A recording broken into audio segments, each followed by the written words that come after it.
السلام عليكم البنات، واش راكم؟ ان شاء الله كامل تكونوا بخير وعلى خير وبصحه جيده يا رب. اللهم صل وسلم وبارك على سيدنا وحبيبنا محمد وعلى اله وصحبه اجمعين. شوفوا البنات، اليوم واش جبت لكم؟ طاجين. واش نقول لكم؟ يجي بنين، يجي قنبله في البنه. والله ما على بالي كيفاش نسمي هذا الطاجين. لكم بعدا نتوما اقترحوا عليا اسماء في لي كومونتير. المهم طاجين بنين، سهل، يعني مقاديره بسيطة، ماشي مكلف. تبعوا معايا وان شاء الله يعجبكم. هنا اول حاجة عندي حبة بصل متوسطة، كنت قطعتها. زدت شوية تاع الزيت ومغرف تاع مارغرين، ودرت 2 طروفة تاع الدجاج، ودرت ورقة تاع الرند. خليتهم يتقلاو شوية. هنايا زدت لهم سنة تاع الثوم، نقليها معاهم تاني. يعني السر كامل في التقليه باش تجي الماكله بنينه. نقليهم مليح. نتوما هنايا الدجاج ديروا على حسب افراد العائله، وكل وحده واش يكون عندها في الدار، يعني ما تتقيدوش بالوصفه اللي نعطيها لكم نيشان. انا فقط نعطيكم الفكره. هنا نديروا لي زيبيس. عندنا حرور، كركم، سكنجبير، كيري دجاج، وفلفله حمراء، كامل منهم شويه شويه. يعني قيس الطاجين تاعك وما تكتريش، لانه المرقه غادي نخلوها حتى تختر، يعني ما تحقوش بزاف المرق، تسمى ما نكتروش بزاف لي زيبيس. كامل منهم ربع ملعقه صغيره تاع قهوه. ونجو نمرقو بالماء يكون حامي، مع شويه تاع الحمص. انا الحمص ضفتو من بعد ضفت شويه تاع الحمص، وخليت الطاجين تاعي يطيب على غرده. نروحو نوجدو هذيك الخلطه تاعنا اللي غادي نديروها. شوفوا هنايا هذاك الدجاج بعد ما طاب فتته، هي ما فتتش كامل، يعني فتت الجزء الزاوج اللي كان فيه الصدر، وهذاك الفخذ خليته.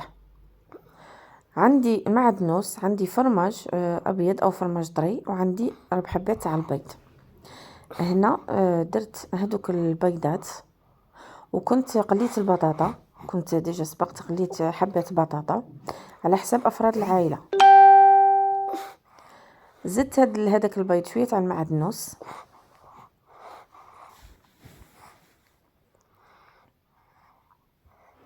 زدت له شويه تاع الملح، وشويه تاع فلفل اسود. نخلطوا شويه هذاك البيض تاعنا، نحلوه مليح، ونبداو نزيدوا له في هذوك المقادير اللي راهم عندنا. عندي هنا بطاطا ديال اللي قلت لكم قليتها، نزيد لها نضيف لهم هذاك الدجاج اللي كنت فتته، ونزيد نقطع هذاك الجبن يعني الى قطع صغيره.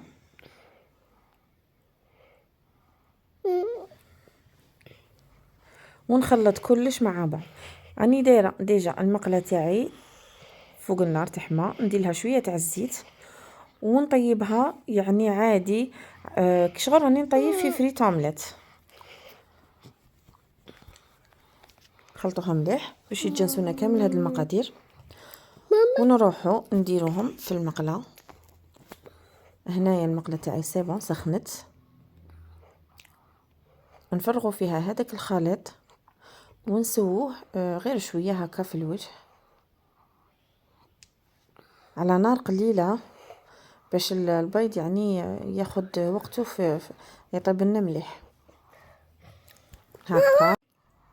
نقصوا للنار ونخلوها طيب مليح، ومن بعد نعاودو نقلبوها في طبسي، يعني كيما نديرو فريت اومليت. نقلبوها ونعاودو نطيبوها على الجهه الثانيه، يعني حتى تتحمر لنا من تحت. نقلبوها ونخلوها تزيد تتحمر من الجهه الثانيه تاني، يعني فوالا نخلوها تزيد تتحمر من الجهه الثانيه، يعني ماشي بزاف، بالك 2 دقائق ولا من كل جهه. وهنا بعد ما طابت لنا نقسموها الى 4 اجزاء كيما هكا، نقسموها على 4 ونعاودو نرجعوها للمرق تاعنا. شوفوا هنايا اختار ونقصت منه هذيك المرقه وسيبون، الدجاج كان طاب والحمص طاب. نعاودو نرجعوها فقط تدينا هذيك النكهه تاع المرق، وغير شويه ونطفو عليها، يعني قيس دقيقتين هكا تتشرب لنا شويه من هذاك المرق، ونعاودو نطفو عليها ونسربوها. يعني هنايا خاصها غير 2 دقائق ونطفو عليه وراه واجد الطبق تاعنا.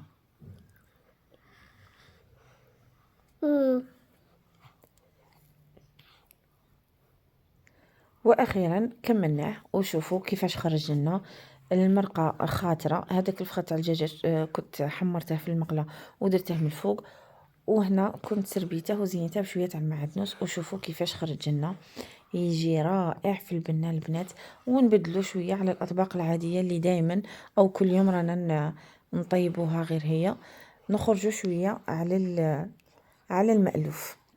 ان شاء الله تجربوا الوصفه البنات، وان شاء الله تعجبكم. وإلا عجبكم الفيديو ما تنسونيش بالاشتراك والجيم فضلا وليس امرا.